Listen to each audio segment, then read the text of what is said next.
আসসালামু আলাইকুম প্রিয় বন্ধুরা, আজকে নিয়ে এসেছি আমি একটি পান বাগান দেখাতে। পান বাগান বা পানের বরজ।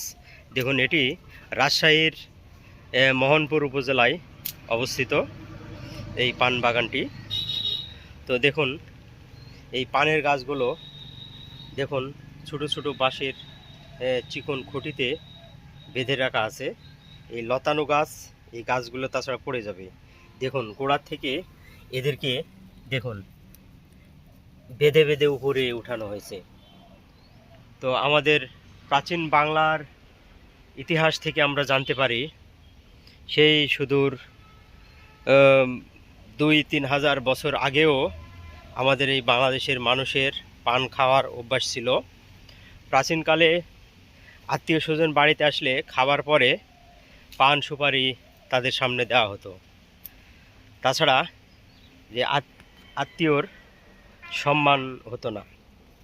তো এ থেকে বোঝা যায় যে বহু প্রাচীনকাল থেকে আমাদের দেশে পান খাওয়ার অভ্যাসটা রয়েছে। তো প্রিয় বন্ধুরা, যাদের পান খাওয়ার অভ্যাস আছে আপনারা পান খাবেন, সমস্যা নেই, তবে জর্দা খাবেন না। জর্দা অনেক ক্ষতিকর, কারণ জর্দা তামাক থেকে তৈরি হয়ে থাকে, তাই তামাকের পণ্য বর্জন করবেন। আপনারা পান খাবেন, পানের অনেক উপকারিতা রয়েছে। পান খেলে ডায়াবেটিস সহ আরও বিভিন্ন রোগ ব্যাধি মানুষের হয় না।